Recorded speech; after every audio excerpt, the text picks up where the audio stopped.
Hola y bienvenidos al podcast del programa de fútbol escocés. ¡Nos vamos a Alemania! McTominay's Hampden masterclass as Scotland spanks Spain. Hamilton boss John Rankin reflects on Accies Cup aces. And a nutter in the ranks at Rangers as Derby Day ends in sour fashion.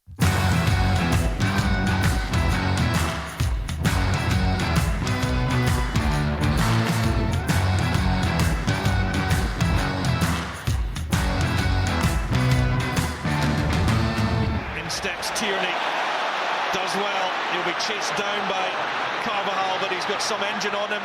Kieran Tierney, he timed that perfectly. Now, can he pick out the killer pass? There's McTominay! Oh, what a hit from Scott McTominay! What an effort from Kieran Tierney! But what a finish once again from McTominay! It's the night of Scotland's dreams. A major step towards the autobahns of Germany. Remember this special moment. It's a famous, historic night at Hampden Park. Scotland make their mark. A force again. And make no doubts about this. It is a major scalp. The mighty Spain have been put to the Hampden sword. Vamos, muchachos! I am Andrew Slaven, and I will guide you through this raspy podcast with my co-hosts and amigos in arms. First, she may work for West Ham as a senior producer, but her home is Hampden, which is exactly where she's just come from. It's Laura Brannan. How's the vocal cords, pal? Oh my god! Scotland's on fire. Your defence is terrified, and that is all I've sang on repeat all night. What Wow. absolute night this has been. Amazing. Back up at home, pal. I'm really happy for you because I know this is the only team you support. But anyway, also, he was a real paella in his day. He's one of a kind. It's football filmmaker with flamenco feet. It's Findlay Marks. Are we exhausted, Findlay? I'm feeling fresh as a daisy, man, because I've been watching this since, I got up at 5 a.m. this morning to get ready, and I'm nothing but coffee in my blood now. Coffee and adrenaline, so I'm feeling pumped, ready for the day. Unbelievable. What time did you have to get up in the Australia morning to watch the game? Well, thankfully, my youngest son woke me up naturally at about 4:30 a.m. But I was buzzing from that point, so it was good. I got a full hour of pre-match before all the joy unfolded. I've got a flight at 7 a.m. as well, so pretty much when this podcast comes out, I'll be on a flight back to London, and I don't need a plane to get me anywhere right now. I am going to be flying there on pure adrenaline in itself. I don't care how little sleep I get tonight. You're on cloud nine already, Laura.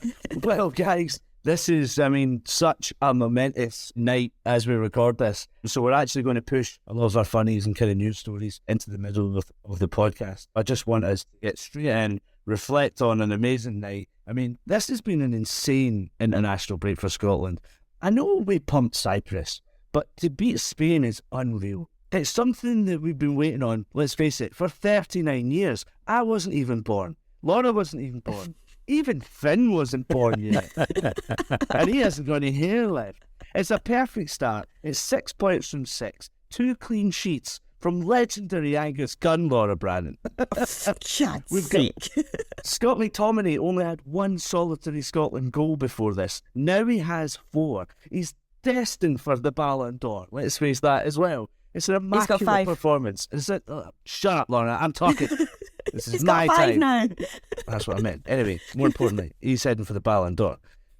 It's an immaculate performance from Steve Clarke and his side. Laura, I'm pretty sure you texted us once saying, I am crying after the second goal. I think there were literal tears when the second goal went in. Yeah.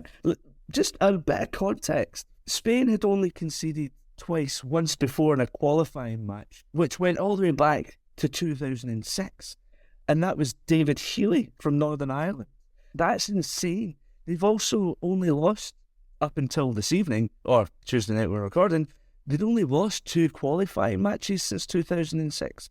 So for Scotland to be on this list, this is a massive kind of statement to the rest of the world. Laura, you were there. I want to hear your flavour on it, what everyone's emotions were, and what was everyone else saying as the game went on. Just, it's utterly incredible. And do you know what? Like, it's incredible to have this era around us just now, because we actually have a very, very good team. We have not lost a home qualifying match in 3.5 years. And the only game, and I'm taking out the Euros for this because it was technically neutral round, but the only game we've actually lost is the Ukraine playoff final. I used to always joke I was like a tortured Tartan Army member, and I'm not now, because it's been 3.5 years of actually enjoying what we're watching on the pitch. Nah. And it was, Saturday's atmosphere was a wee bit strange because it was the first time we'd be back in at Hampden for 4 or 5 months. It was a Sunday afternoon. It felt almost like everyone was kind of catching up with each other, and there was almost like a weird chatter around the place rather than like songs. But you knew going into a night like this, you're Hampden under the lights, a sellout crowd. Of course, the atmosphere is going to be incredible. It was great. I was involved in getting the big telescopic flags behind the goals sorted before the game, so they were flying during the national anthem. It looked great. And then obviously 7 minutes in, you go ahead, and then you've just got this. The atmosphere's just set up the whole way through, and what made it so special was it never felt like we were under pressure. We were under pressure, and actually watching back the highlights just when we get in there, I didn't actually remember Spain having so many chances. It never felt like that nervy night, and God, we've had so many nervy nights at Hampden through the years. And yeah, going into the last 10 minutes, you're kind of looking at the clock going, this is absolutely dragging, but it didn't have that same nervous feeling of, don't pass the ball away, don't give them any space at the other end.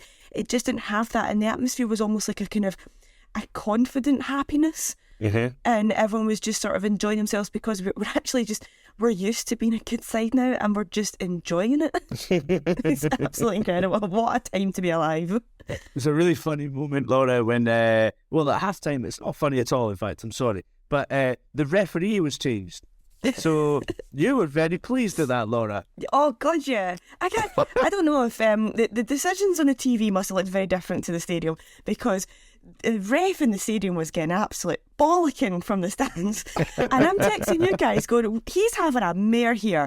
He's not accepting our physical game the same way Spain were absolutely losing their minds at our physical game. And I was thinking, he's going to lose this for us, because he's almost like that typical European ref, not going to take any nonsense from us, even though we were playing a fantastic game in doing so.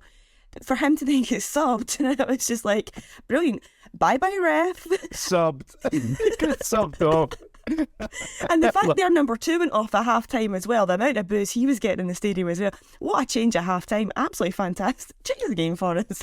A great decision from Steve Clark to make the referee substitution.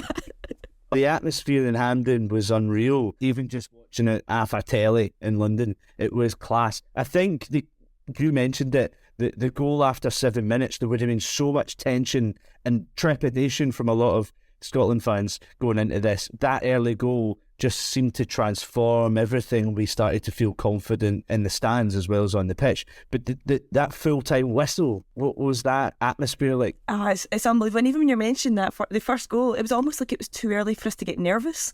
So it caught everyone off guard. And then you go into the second half, and again, you've kind of not quite gained that sort of nervous energy yet, because you're not going into the closing stages. You're almost like, we're winning, but there's so much of the game left to go, so anything could happen here. It wasn't actually until the second goal went in, and I'm thinking, okay, now I'm actually nervous because it's in our control, and if we throw this away now, that's actually really bad. But going at the final whistle, I mean, adding on 6 minutes, as I say, it wasn't the same sort of nervous energy, but adding on the 6 minutes, you're kind of just like, come on, we want to get to the party at full time here. Can we just it was a weird, I was enjoying how slow the game was going, but at the same time I was hating how slow the game was going, because you don't want that sort of night to end, but at the same time you're just like, get it over and done with. And it's brilliant, because as soon as it ends, it goes into Freed from Desire. The stadium's absolutely bouncing.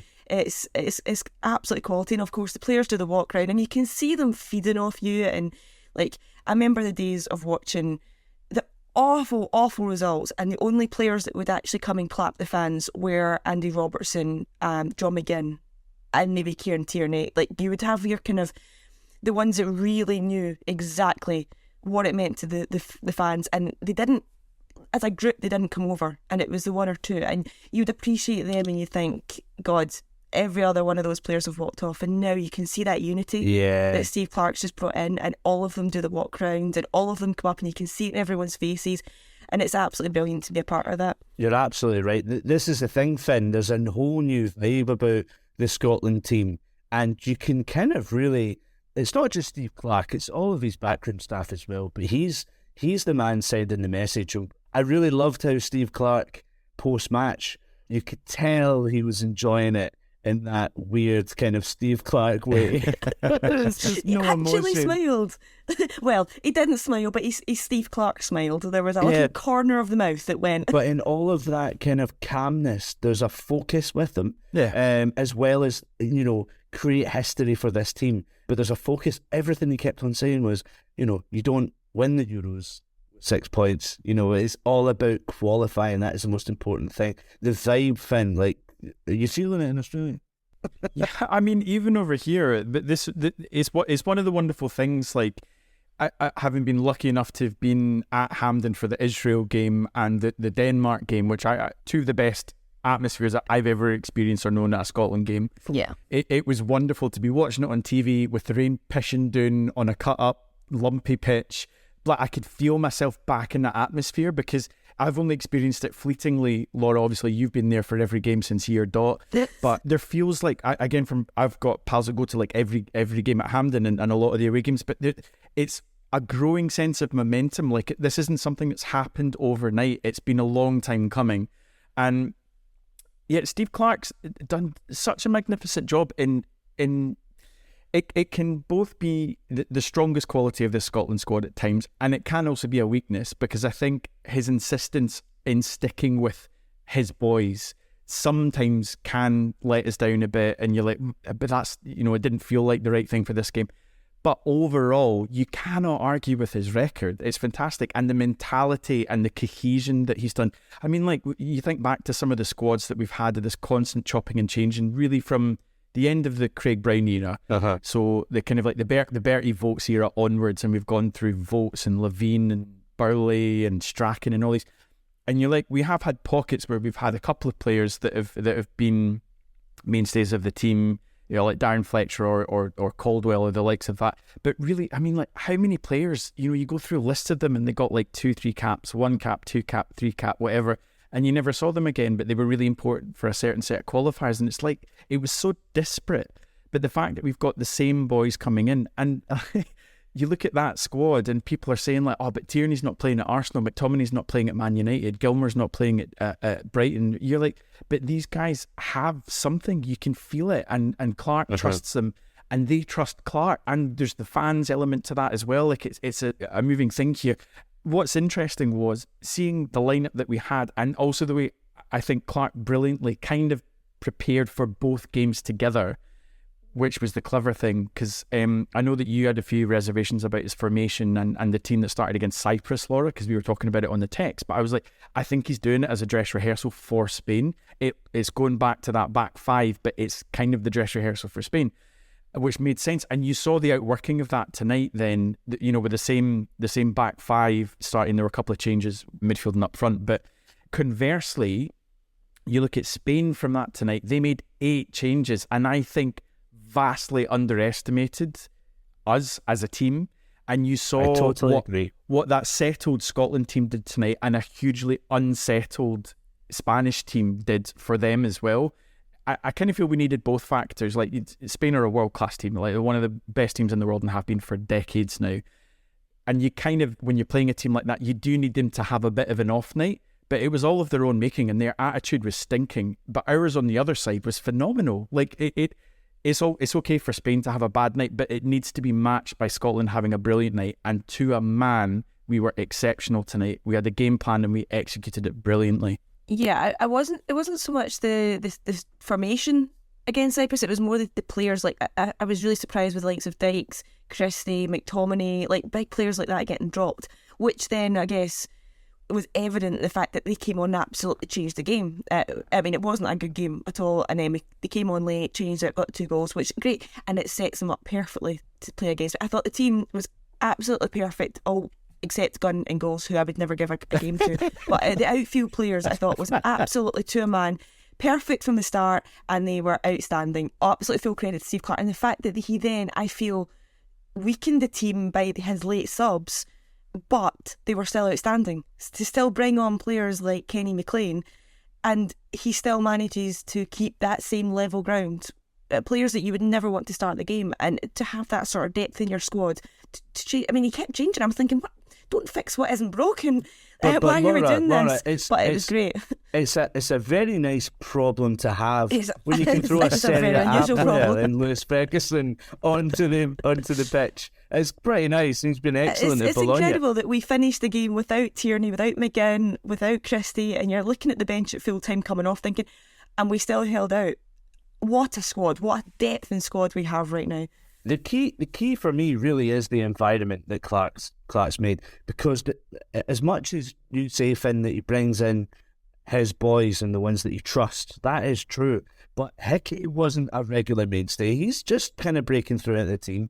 Ferguson is, got off the bench against Spain, and even Nathan Patterson made a return as well, which is really good. These are a good core young group of players. We could do a few more in other areas, but I still think that they're being exposed to this good environment right now, that can move on to the next era. But the era is now for us. It's absolutely amazing. It's right now, and it's great. But do you know what the annoying thing is? If all we need to complete this team is a natural goal scorer who can hit home for fun.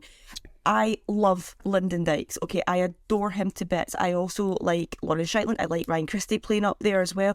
But we do not have your out and out Lee Griffiths, Kenny Miller, players that we've had in the past, that if we had them now, I think we would be the absolute complete team. And we wouldn't just be talking about qualifying for tournaments, we'd be talking about going far as well. And it's just because we don't have that natural goal scoring ability up front. We have everything else, and that's just the missing link right now, because we are a very, very special team. And this is easily the best era that we are in our lifetime that we're experiencing right now. A worthwhile mention, I have to say as well, is a key match in this group, which happened on Tuesday before the Scotland-Spain game. Norway drew with Georgia. Now, that's a massive result. So you have huge. Scotland as the only team in the group with a 100% record. 0 goals conceded. Spain in second with 3 points, and then you've got Georgia and Norway on a single point. Cyprus. Can I pull us up on this, right? I'm going to pull it up on the table, because when I was editing the show last week, because I wasn't on it, and it was yourselves and Anthony, and it was killing me because I was listening to a pre-record and I couldn't argue back when you guys were talking about how 4 points would be great. I'd be so happy with 4 points out of 6, and I'm screaming at you guys going, absolutely not, we haven't kicked a ball yet and you're already giving up 2 points here.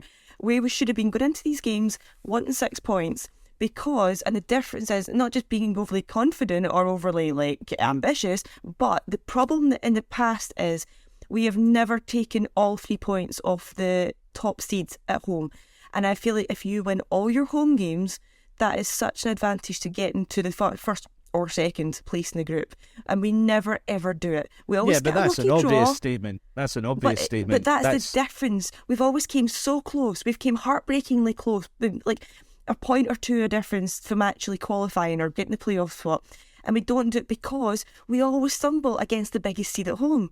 That's what we needed to go for. But our thoughts and opinions aren't going to reflect on the team that's going out in the pitch and making the difference. It's such a negative attitude before a ball's kicked. No, for sure. No, I understand what you're saying, but it's an obvious point to make that, of course, because we never once said we don't want 6 points. Of course we want 6 points, but we're looking at it from a realistic point of view, that if we cannot be beaten and, get 4 points, That is a good result. That is a good result against a team that's in the top 10 in the world ranking. But I would have been disappointed coming out with a point. What we have done is we have secured the 6 points. That is fantastic. That's amazing. That is above expectation. That's why this is so special. That's why this is, in my view, bigger than the France result in 2007. That's because this team and what they've achieved already, even though we're not qualified for the next Euros yet, this team is so special that they can achieve more. And yes, Laura, what I would say to you now is that we can go into the games in June and totally expect full points. And we wouldn't, nobody would argue. I don't know. Nobody to Norway. Oh, really? I don't know. Oh, Alan, do you want to take 4 points? Do you want to just take a point away in Norway? I am very scarred from my last experience in Norway. Are you actually changing your point No, of view? I think... But this is the thing, though. I think if you win all your home games, including the game against the biggest seed, you've put yourself into a fantastic position. Then I think... No, of course. Then I think the key part, okay, and I'm ignoring the fact that probably for Scotland the key thing is actually beating Georgia away. The key thing, when you look at it on paper, is we now have to take points off Norway. If we get 4 points off Norway, it's done. I'm absolutely confident that is it. If we get 4 points off Norway, that's the key point.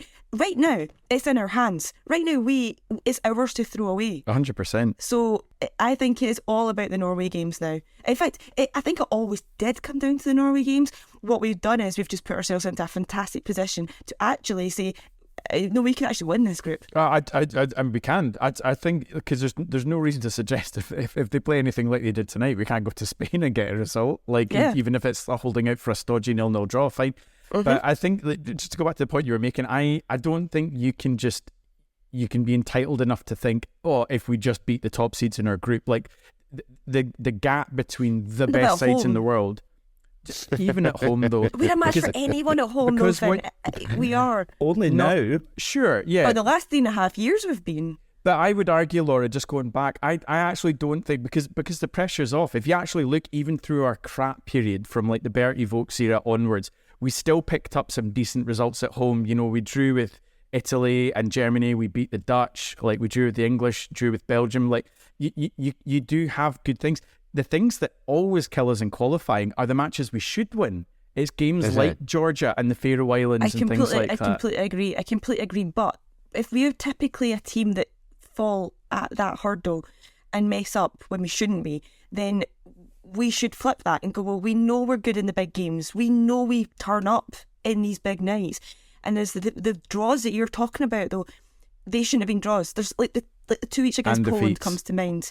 Yeah. 2 each against England comes to mind. These games shouldn't have been draws. They're last minute and they felt like defeats. We got 1 point, we could have had 3. And it's turning those big games into big results because we know we're going to mess up somewhere down the line. We're going to have a hiccup against Georgia inevitably. So we have to then prepare for that by getting the points now.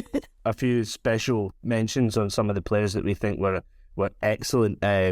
I thought Kieran Tierney was excellent. Dominic obviously was excellent. I really, despite his little hiccup with his pass back to Gunn, Aaron Hickey I thought was excellent as well. Yeah. And John McGinn, as much as, I think he gave the ball away quite a lot, he's so effective. It's unreal how much of a talisman he is, whereas any other players that you guys want to pick out were just insane. I think that's Hickey's best performance in a Scotland shirt that I've seen, certainly defensively. Definitely. I thought he was so disciplined at patrolling that right-hand side. I don't remember them getting a sniff down their left-hand side at all. Yeah, Hickey's taken a long time to convince me in a Scotland strip, but tonight he really held his own. He was great, and he was good going forward, but he's also, he's shouting at his teammates to pull back into position as well. And I think when you've got, in relative terms, the inexperience on the right-hand side of defence of Hickey and Porteous, the two of them I thought were sensational.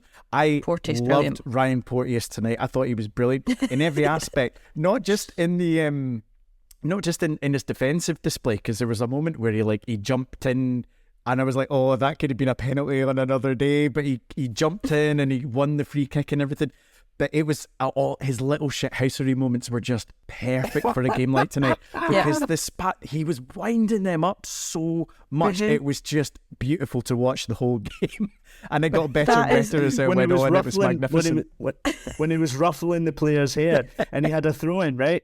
And the player was like not having it, pushed him away. But then he walked like 10 yards into the pitch to go, no, come on, shake my hand, no, come on, it's all right. Rubbed his head so again. good. He just wanted, because he did it to Scott Brown, do you remember? Like, he was against Celtic. That was so funny, man. Funny. I love this because obviously, like, the Spanish player after the game was complaining that we were always falling down, which I think was the most ironic statement considering how much they were falling about all over the pitch.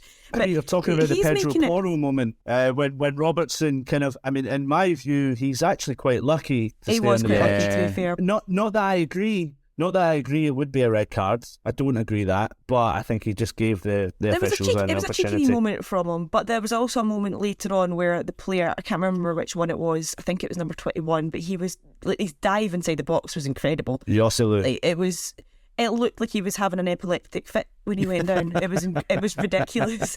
So for them to come out with that sort of statement, I mean, come on. I don't want my team cheating or diving or anything like that, but what I will support is shithousery and time wasting and having John McGinn's arse stuck in everyone's faces. Like, I want to win games like that by being the Scottish kind of cheeky arrogance rather than we're going to fall down into the box here and cheat. That's not the Scottish way, but we have a Scottish stamp on it now, and it's cheeky, and I like that. It's a really good point you make, and it seems quite flippant, but it's something that we've definitely fallen foul of, and I think there's a weird, almost kind of like moral high ground you come from being not just a Scottish but like a British football fan, because we feel this kind of moral superiority to, well, we don't dive, we don't do those things. That's what the the people on the continent do and all that kind of thing. But I completely agree with you, because I think you have to be street smart, and it's not cheating, but you do have to learn. If you want to compete, you have to learn how to use what I would call like the dark arts, right? You need to know how to do exactly what we're talking with Porteous. It's like, or there was a brilliant moment, I think it was Hickey, the ball hit off his face and he was off the pitch, and he rolls back onto the pitch because he knows that play can't continue while he's on the ground on the pitch. And you're like, oh, that's cheeky. It's not cheating, but it's cheeky, and that's wasting time, and it's getting them flustered. It was just, I think it's brilliant. One more thing I kind of wanted to say, and you alluded to it earlier on, Andrew, about the game, is I don't think we're overselling this by saying this is the biggest result Scotland have had since beating France in Paris in 2007. So it was like over 15 years ago. But I think this is better. I agree. Because I don't think this is a fluke. I think, as magnificent as beating them at Hampden with Caldwell's goal and McFadden's, rasper in Paris was, those games were flukes. Like, how we won those games is just a mystery. But they're one of those, beautiful 1 in 100 type matches where just everything goes for you. The rub of the green, you get a bit of luck. But that wasn't the same tonight. Tonight was a controlled performance. We were the better, more disciplined, more organised, more street smart side. And we absolutely did. Like, 2-0 did not flatter us tonight. We were absolutely fantastic.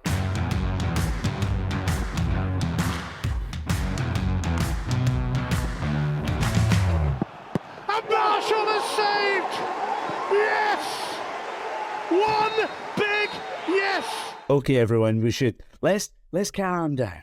Let's calm down. What else has been going on in Scottish football? What's tickled you? Can you even remember what happened over the weekend, Laura? Did you see Patrice Evra try Irn Blu for the first time? Yes, this is great. I think this has become quite a kind of thing now where you give players stuff to try, local cuisines to try. I think he was given it. I don't really know who was giving it or why he was giving it, but it was an Orangina in one hand and an Irn Blu in the other. Completely incomparable. Yes, like two different drinks. So he tried it. Apart from calling it British at first, he quickly moved on after he tasted it, and it duly blew his brains out. Quite rightly. As Irn Blu does, especially when you've got a hangover. Maybe he was suffering at the time. I don't know. His face was very much like, oh, what's going on here?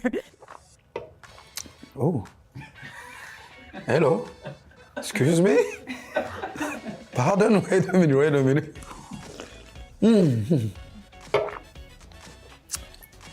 Okay, my Scottish people. You got me on this one. I think he was trying to comprehend exactly what was going on with his taste buds at that point. He called it Scottish in the end, so he got the memo by the end of it, but his reaction was quite funny.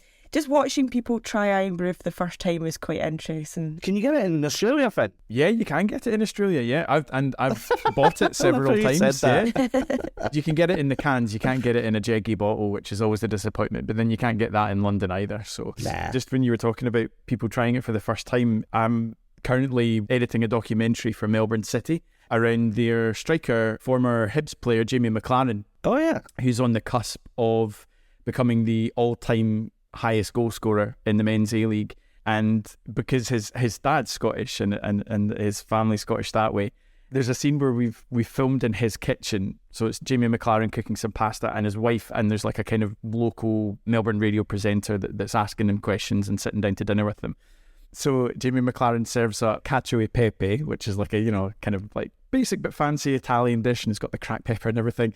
And then he serves that up with a can of Irn Blu to this radio presenter who's never tried it before, as a way of being like, oh, this is me sharing a bit of my Scottish roots. And the amazing thing, and I don't know if I've ever seen anybody so disappointed with the look and then the taste, is because he's pouring it out into a fancy glass, the Melbourneian radio presenter's just a bit like, oh, looks a bit like Aperol. And you'd be like, it doesn't taste anything like Aperol, mate. Finn, what's tickled you? Oh, my favourite thing over the weekend has to be, you know, you get these with the international breaks, you tend to find that like clubs try to do things while everybody else is away just to kind of entertain the fans and, you know, get some money in, do some charity work or whatever. Well, there was an absolutely sensational game between Liverpool legends and Celtic legends. I think, do we need to put the word legends in inverted commas? Yeah. We absolutely should not, but go on. We absolutely should. Some of these players never played for the Celtic first team. Yeah, Trevor Sinclair, what the hell's going on there? Like, Shay Given keeps getting wheeled out for Legends games, and Shay Given never played for Celtic. Shay Given was a Celtic reject. Dirk Barrector finally got a game for Celtic. He must have been at Celtic in your time, Laura. Yeah, there was a lot of names there from my time. It was like a proper 2010 reunion, I think. I was see all the Instagram pictures like, oh my God, I've time travelled. Yeah. And you guys are definitely not legends. And Robbie Keane played for both teams as well, didn't he? He played a half for both sides, yeah, it was brilliant. The best thing about the game was, though, you know, sometimes these charity games, they're a bit of a duff affair, and it's, you know, it's all these retired pros and everything. Not so in this game. It had everything. And my favourite moment by far was Darren O'Dea going in two-footed in a way that I don't think I've ever seen a centre-half do a tackle on someone to give away a penalty. And then, of course, right in front of all the travelling Celtic fans, who steps up? Steven Gerrard, who slots it away and then, you know, does a very impassioned celebration in front of the Celtic fans who are flicking him the V's and throwing bottles and running to the front of the stand shouting at him. Just absolutely magnificent. And then to top it all off, at the end of the game, the Celtic manager for the Legends team, Paul Lambert, and his assistant, Tom Boyd, were both complaining about how the referee had given some very unfair decisions against them. So this match had everything. Is that seriously? Yeah. Is that actually what, honestly, full time they were proper raging? Yeah. Paul Lambert said we didn't get some of the decisions our way today. It's absolutely fantastic. I'd love to think he was doing it ironically, but I don't think I don't think he was. Well, Tom Boyd definitely wasn't. He was fuming after the game. So that's hilarious. I love so that. Good. Top tier shithousery from Steven Gerrard, ex-Rangers manager. Unbelievable. He did say after the game. He was interviewed by Liverpool TV with Gary McAllister, and they said, "I'll talk us through the penalty," and he said, it was quite enjoyable. He said, "I've had a lot of stick from the Celtic fans over the years, so it was nice to give a little bit back." So it's nice. I like that that's there, that like hostility is still surviving beyond that. It's good. Weirdly, talking hostility at full time, I don't suppose you saw the scenes which happened at the end of the Celtic Rangers women's game in the league. What actually happened? So essentially, Rangers were winning 1-0 over Celtic, and there was 6 minutes of added time. And in the 99th minute, Celtic equalise. And so, you know, what it's like. You equalise in the last minute and the full-time whistle goes. You celebrate almost as if it's a win. Fran Alonso, the Celtic manager's going onto the pitch and shaking hands with all his players and the Rangers players too. But lo and behold, unbeknownst to him, right behind him is, I think it was Craig McPherson, the Rangers coach, just kind of like lurks behind, but he comes right at him and kind of, I suppose you could say, sticks the nut in him, but he doesn't stick the nut in him. He kind of just edges his head right into the back of his. And it's so weird, man. It's kind of funny. Don't do it from behind. You're such a coward. It's a bad it's not, it doesn't look good, but it's also like, wow, what the hell? It's a typical Celtic Rangers. Who doesn't love a good Barney and a derby? I mean, it might get some viewers to the women's game. It's like, it's like, what's it they say about all publicity is good publicity? But that's the thing, Laura. Like, it's one of the things that does my boxing, like the pontificating from pundits and things like that, where they're just like, oh, that's not the stuff we like to see in the game. It's like, that's exactly what we like to see in the game. We want to see rammies and aggro and rivalries. Like, it's brilliant. More of that, please.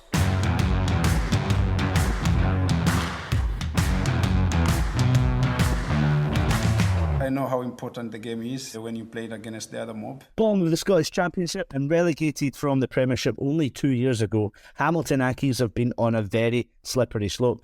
Manager John Rankin was appointed only last summer, and it's been a difficult campaign, but there was joy for Accies fans at the weekend as they won a trophy, the SPFL Trust Trophy. They beat Raith Rovers 1-0 thanks to Regan Tumulty, and they were 10 men. Laura caught up with the Accies boss, John Rankin, on Monday. John, thanks for joining us. Tell us how it all felt on Sunday. Like, how big was this an achievement for everyone involved with the club?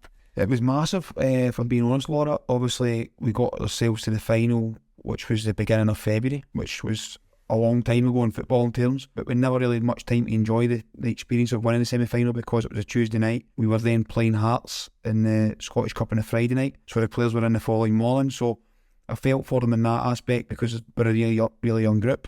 But then when I look at it, having the stadium full against Hearts, it probably helped us in the game yesterday because we did get there. It's probably been one of the only times this season we have played in front of at near enough capacity. Raith obviously sold out their allocation. We had over 2,000 people, so to get there and experience what we did and overcome adversity in so many occasions, it was really pleasing, and it spoke more about this team spirit that the players have just now than anything else. There's been obviously a couple of playoff joys in the past, and when the first division was in 2008, but apart from that, these fans haven't had a lot to shout about recently, haven't they not? But they really turned out their numbers yesterday. Well, it seems like the only thing I've been shouting out recently is me.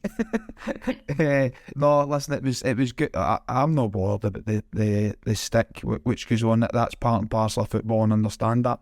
But it was nice to give them something to cheer about yesterday. And certainly, from my point of view, in the last 45 minutes, because you take into account injury time and the time that was added on, after Dan gets sent off, we needed them yesterday. And the crowd certainly helped us through. At one point, it went out for a goal kick. Raith had a shot, went over the bar. And I can remember the crowd, just the noise from behind me, pulling the players through. So they're so important to what we're trying to do. But what they need to realise is it's a really young group. The players are young. They don't respond well to criticism. That's what happens in academy football.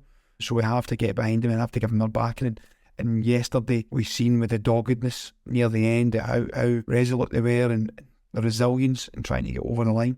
But that was all in response to the supporters and the noise that they were making, and that encouragement will see us through. That's a great point, because it's all about team spirit and stuff. I mean, did the boys get time to celebrate after the game and stuff? Like, did that help build team spirit in any way looking forward? Well, listen, this was a big decision and a big thinking point and talking point amongst the staff yesterday. So for me, these experiences come few and far between. I've been desperate to experience as a player winning something, having a group of guys together and really achieving something. Obviously we are a young group, as I spoke about, but they go and win it, and in the way which we've done so, we had 3 players injured before the second half. We had a man sent off, we're down to 10 men, and the effort and the spirit that they put into the game, I felt it was only right that we let them go and enjoy their night, and to do so together. Now, we also have a massive league game on Saturday and a massive run-in. We know where we are in the league, so we want to climb the table. But I felt it was important that they went and experienced and enjoyed their night together and brought them closer together. It was a case of how we could go and work round about them as well as them working for us. And the players were very responsive. It was a case of we asked them to come in at 12 this afternoon. There was a slight bit of negotiating, but we got to 2. So they came in at 2 this afternoon. And believe it or not, the spirit of them, there was 6 of them turned up still in their match kit from yesterday. One older named Nameless turned up in his boots and shin pads. So for me, that straight away is a talking point. It brings everything together. I could tell this morning with the noise how vibrant they were and how happy they were to see one another again. There was one player's mum and dad joined in the celebration, so he was taking a bit of stick because can't go out without his mum and dad. So listen, I'm absolutely delighted in the noise today, and hopefully the spirit that brings it togetherness even tighter. Like that sort of understanding and giving them that sort of space is so important. Is that something that you've learned through like your time at the PFA, or was that something that you didn't get given when you were a player that you kind of learnt from experience to then do that as a manager? No, I think you have to judge the group and trust the group and know where they are. And these young guys, there wasn't many that experienced a cup final before. And as I said, we're trying to gather momentum in the final push. We're also trying to gather a togetherness and a team spirit. But not only that, the players were back in Hampden in a supporters pub, so to speak. So they were mingling with the supporters, and I felt that was probably more important, that the supporters were mingling with the players and responding to them and building a relationship. Albeit, listen, when we go on the pitch they will get frustrated at times, likewise the players will, but I felt that togetherness between everybody and bringing everyone together, club, staff, players, supporters, is big for us. And it's not so much learning, it's more trusting the players, and I trust them. I love that they were mixing with the fans in the pub. We were talking to Div McDonald, Pine Bovril, about St Mirren winning the cup 10 years ago, and I always remember the players were out then celebrating with the fans, and he missed it. He was telling us about how he was heartbroken because he slept through his hangover basically and missed the party the next day. I just love that though, like having like worked at a small club. I've always wished that like we had that when I was at Motherwell and never got that opportunity, but it's just memories you give fans for life, isn't it? The family aspect of it's important because you want to give back, and we spoke about that in the lead up to the game. I don't know if you've seen the video that the analyst managed to put together after the game against Queen of the South.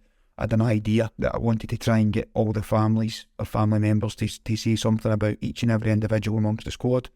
Declan, the analyst, and I have to say a massive shout out to him because he managed to put it all together, get every family member to respond, send in 2, 3, 4 videos at times. And the players are doing it obviously for them. The families have spent lots of time, lots of money, lots of hard moments as well throughout, because they go through the emotion with their children as well, obviously. I was trying to say to the players that it's about them, it's about your family. Go and do it for them. It might be the only time you ever play in a final, it might be the only time you ever get the chance to win a final. That's amazing. I didn't know about the video or anything. Is that out there in the public? No, it wasn't. It was for our own internal use. I could tell we were looking at it, there was a lot of emotion involved. I'll use Dario Zanata for example. His mum and dad are both over in Canada. Doesn't see them a lot, maybe in FaceTime, but for us to be able to put something together for Dario, for his mum and dad to speak, and you get Dan O'Reilly obviously over in Ireland, it went down really well with the players. At times you're holding in tears because you can see how much it means to them. Congratulations to Dan and all the boys for reaching the final. It's a super achievement and we're super proud of you. And go for it, lads. We know you have it in you, so let's look forward to Sunday. Best of luck. All the best, boys. Cheers. Come on, Accies. We are so proud. You made to the final. Courage. Go for it. Good luck, boys. Good luck, Lucas. Love from Mum, Dad, Nick and James. We look forward to coming on Sunday. Have a wonderful day. Good luck to you all. The analyst done me dirty because he got in contact with my family, so my kids were involved in it as well. So you've got to watch your back in this game, as you know. But no, I have to say, after seeing the players' reaction on Saturday, it was important. And then obviously Scott Struthers got a hold of the video and shared it with the supporters, and seeing that we are normal people that do have families and have got people that care about us, and we want to win as much as everyone else and make our close ones and family members happy. Speaking about yourself personally, John, like obviously this is first year management. How did it feel to win the cup? I mean, you didn't manage it as a player, did you? So like I was going to ask the comparison, but can you at least even sense what the comparison would be like, having watched the players celebrate it and how it feels as a manager? I can try and describe it, Laura, which becomes slightly strange in a way. I've played in 3 finals as a player. Ross County against Falkirk, we lost 2-1. Dundee United against St Johnstone, we lost 2-0. Dundee United against Celtic, and we lost 2-0. And I felt in more control in those 3 finals than what I did yesterday when we won one. At one point I turned around to Darren and Pot saying, is there anything we can do to help the players? Anything? But there was nothing. The players could only help us by digging in the last 35 minutes was Wow. Just looking forward. I mean, obviously you've got such a big task ahead of you going into the kind of business end of the season now. It's a cliche, but it's kind of heads down now, isn't it? Roll the sleeves up and it's just sort of get the job done now. Yeah, when you say a cliche, I touched on it yesterday after the game. Says that she's won one cup final. We as a group have now got another 8 to go. It's as simple as that. Every game is big between now and the end of the season, and it all means something. Probably the difficult part in the full thing is we now go Saturday, Tuesday for 3 weeks, which will be really tough. But it's one where, when I look at it, you can go Saturday, and if you come off the back of a good result, you're going, right, okay, let's build on this, let's get another good result on Tuesday. Whereas if you come off the back of a bad result on a Saturday, right, let's turn that around on Tuesday. So there's that aspect of it where there's real positivity amongst it, no matter what way you look at it. It's in our hands. We have to go and approach each game one at a time to try and win it, and that's what we've done since the turn of the year. Yesterday, the momentum and the spirit we should take from that game, especially when we battled, because that was, for me, watching from the side, that was a proper Hamilton Accies team with Hamilton Accies spirit and Hamilton Accies work rate, and that's what it needs between now and the end of the season. Alright guys, that's it for another episode of the Scottish Football Show. Huge thanks to Laura and Finn. John Rankin joining us was absolute class, really appreciate that. And to you out there listening, feel free to leave a wee review if you want, somewhere or wherever you listen to your podcast. But for now, go and listen to something else. Bye.